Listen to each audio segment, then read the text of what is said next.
I was not the first one with this problem. And for me to, when I first started this Holocaust, for me to reach out to a couple of attorneys and hear the nonsense that they told me, it was like there was no protocol in place to deal with this stuff. So I definitely appreciate that, man. I do. I really do. Yeah, I just so happened to run across your page. I mean, one of your messages, and it struck me so good, man, that it raised the hair up on my arms like it is now.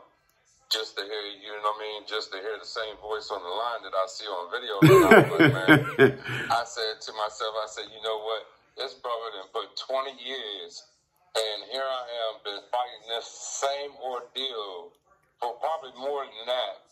And I was like, you know what, I got to go with it. God, I got to go with this brother. My man. So, you know, I've been going through a lot, man, and, you know, these people, me and her had came to agreement, and, you know, I was going to give her money out of my pocket, and she moved on, and I moved on, and we, you know, got it signed off on the judge and everything. And then she turns around, like I made like 2 or 3 payments, gave her to her in hand and everything.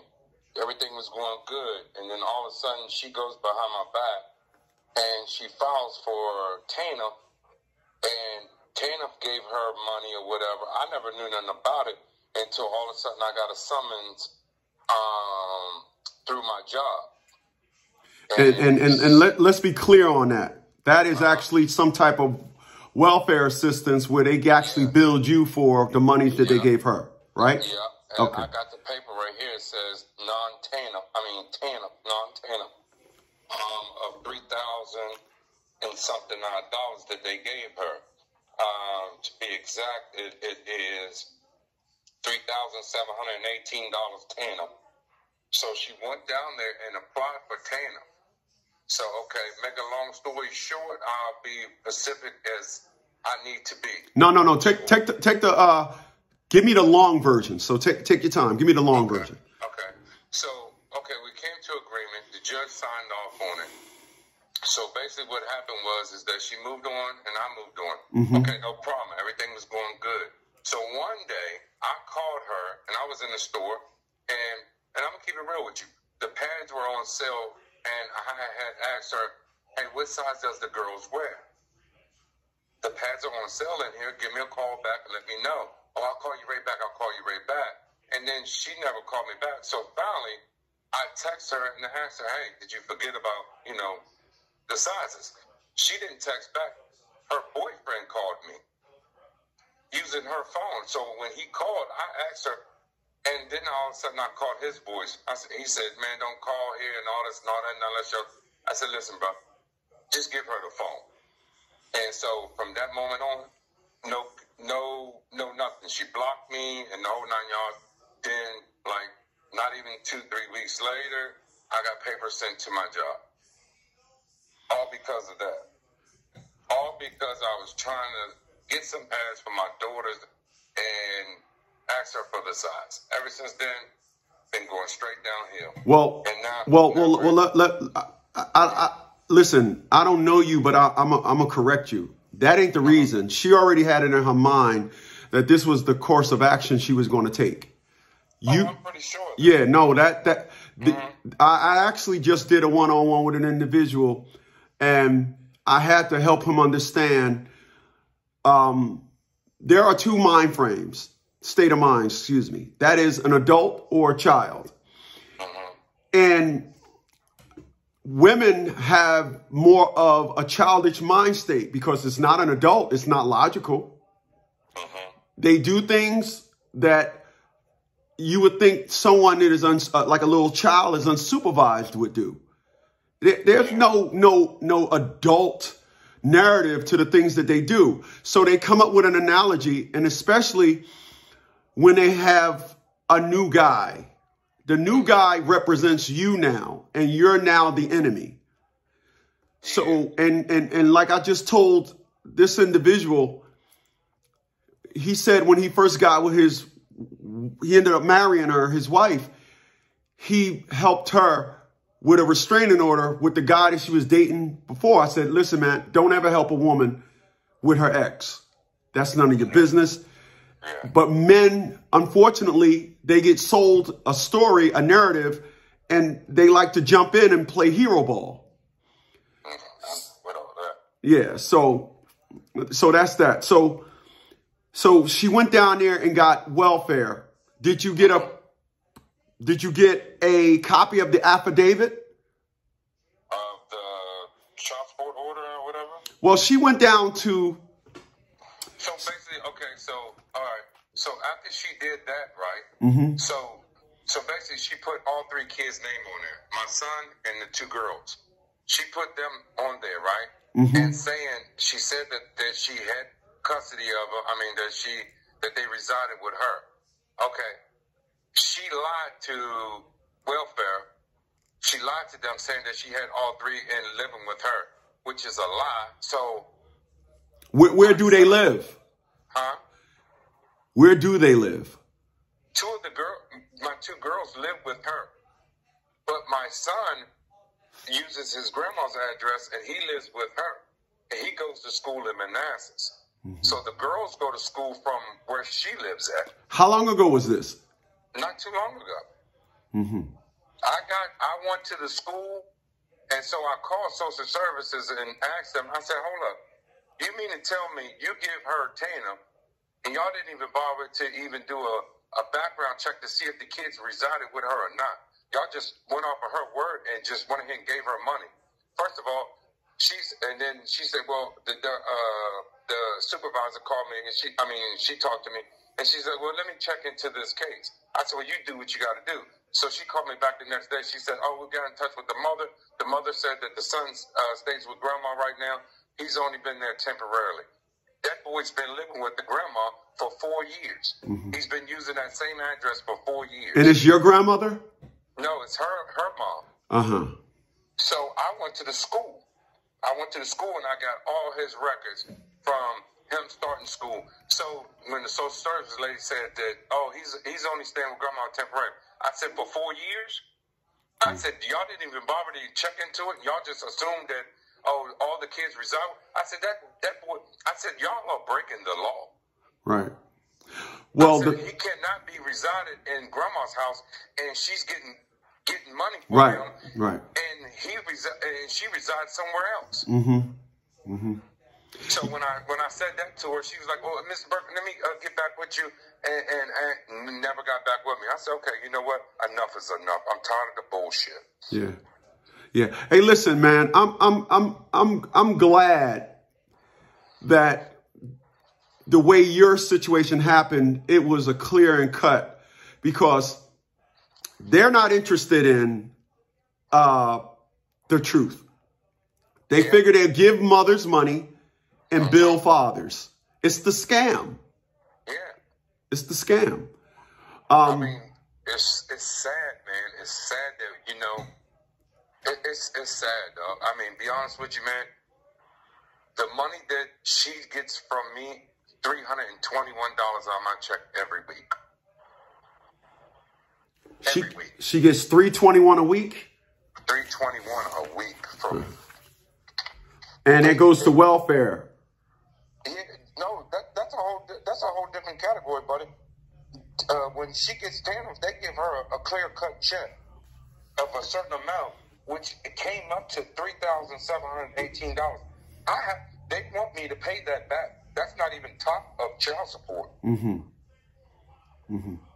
Well, listen, the Constitution states that if any part of a transaction is wrong, then the whole thing is wrong. You don't get to say, oh, well, we'll make an adjustment and then get and charge you for the 2. You don't get to do that. The fact of the matter is the woman, she lied, which is, you know, it's a lie. She can't do that. And they like to make you think that they can do that. They would like to make you think that you have no recourse. They would like to make you think that that their action is the final word. But that's scam. That's fraud. Yeah, and that's what I know. I know it's fraud, but I just don't know how to present it to this court And when you said on your video, you need to submit the evidence 14 days prior. Mm-hmm. Okay. Well, hold on, because I'm a backpedal that. That does not apply to this situation here. Okay. What you got is walk up to the place, kick the door down, and heads roll. You don't have that situation. This isn't a court situation like you think it is. This is a lawsuit, and because thousands of individuals have been a victim of this very thing that you're talking about. This is not that. This is not that. I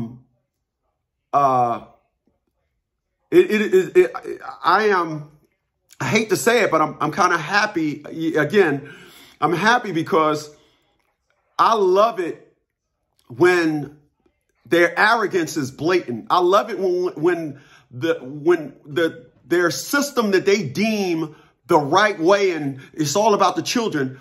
I love it when it have some holes in it, and I love it when it's by any means necessary. We're going to do this because they want to put a bill. They want to give a father a bill. That's all it is. That's all it is. Like you said, you didn't do any background check. You just simply went on an individual's word. And yeah, be glad she did it because it's fraud. That's welfare fraud. Yeah, exactly. That's what that is. So listen, I could definitely help you.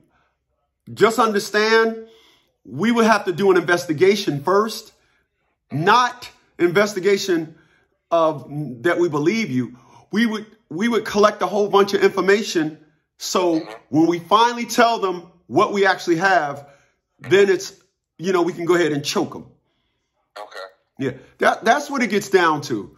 It gets down to saying, well, this is what you said. This is y'all, this is y'all, these are your requirement. It's a word I'm looking for. This is your, the way they do things. I got such a brain lock right now, but they got a system that they're running, and I can't believe, like everything else, that when you put something in place, there's going to be some, like the PPP loan. You had to know there was going to be some people that did what they did, but this is somebody applying for something that they in fact don't qualify for, and yet it's full speed ahead with the narrative. That is, wow, that is just arrogance. That's what that is. Yeah, man, I'm trying to tell you, man, be honest with you, man, I've been going through this shit for so long, and I commend her when she said, I'm going to move on. I said, God bless you. I hope and pray for you, the best or whatever. And then she goes behind my back and does this. What gets me about this is when I found out all this stuff started occurring to me again. So I didn't know what I did is I went to the courts. I submitted a modification. I didn't know what I was doing. I put in for a remodification for this case because I knew that she had committed fraud. Yeah, that clearly is not what this is. This ain't got, let me tell you, this got nothing to do with child support no more. Exactly. No, This is not that. This is not that. So what I did is, I went to submit the paper at the court. I filled it out and everything. So I put on that paper. I said, what did I say? I said, I can prove that my son Nigel doesn't live with his mama, and he lives somewhere else, and I can prove that he does not reside with her, but she's still getting child support. Nah, listen. You don't listen. You don't go to the precinct and make a complaint about the cops. This has got nothing to do with that. This got nothing to do with them no more. That's why I said this is not a child support. You're still talking child support, man. This got nothing to do with child support. No, what I'm saying to you is I did this beforehand. No, I got you. You know what I mean? Not knowing what I was supposed to be doing. That's when I was seeking God, and I got on my knees and prayed for him and prayed. And then all of a sudden, boom, you come. My man. Like my guardian light came, you know what I mean? My man. I had already did this, right? My man. So I had did that. So, and when I did that, okay, submitted that. So I put her mom's address on there, not knowing where she was living at or whatever, and I subpoenaed her through her mom's address. Mm-hmm. Her mama wrote and said, oh, she doesn't live there or whatever. You, her mama, you can get in touch with her. You could have told her to court there. Okay, no problem. So I go to court. They said that they're going to continue it because they had to get in touch with her. Child support was there. Child support said, oh, we got an address for her. We can get in touch with her. She'll be here. So she shows up. So when she shows up, the judge orders both of us to bring W-2s, proof of W-2s, the last couple page stubs. Right. He orders both of y'all because he want to make it seem like he's not pointing her out. Yeah. You bringing forth a wrong that she has did, but she don't want to piss off because here's what a lot of people don't understand. A lot of these women's rights group, they make a lot of complaints to the courts. And every time you got something up on a woman, it's both of y'all. When it's something against you, it's just you. Yeah. Yeah. Yes, because see, it just seemed like it seemed. See, that's when I started getting on my knees and praying because at the same time when I went to court and then they asked for both of our stuff, right? Mm-hmm. And so when they asked me that, I'm like, so they mean to tell me they're just gonna skip over the fucking over the point that she did commit fraud, right? So you just gonna look over that shit, right? And I was like, oh no, no, right. God, please lead me the way. Listen. I'm gonna tell you how it goes on our end. If you decide that you want to hire us, you already hired. I'm going after all of them. I'm telling them what they're gonna do. I mean, and I probably would beg them not to. I really would. I love what I do, and I would ask you to get names. I would love to ride high in on a horse and help the mugs understand. Y'all think this is about child support. No, we passed child support. Yeah. No, this got nothing to do with child support. When you file a false document in court, that's called perjury. I don't know why it's not called perjury now. It's perjury.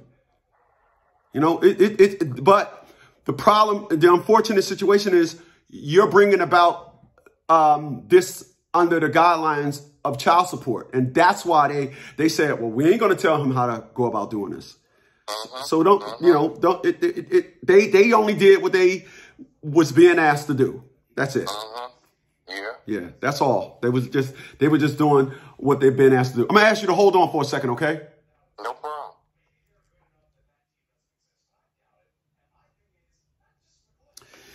People,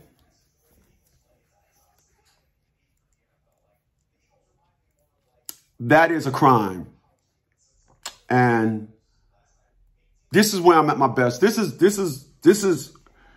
where God made me.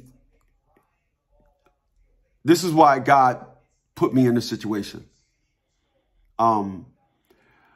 Remember, I told my daughter, I can fight your mom with one hand tied behind my back blindfolded. However, I can't fight you with an army. There are just some people that live on this planet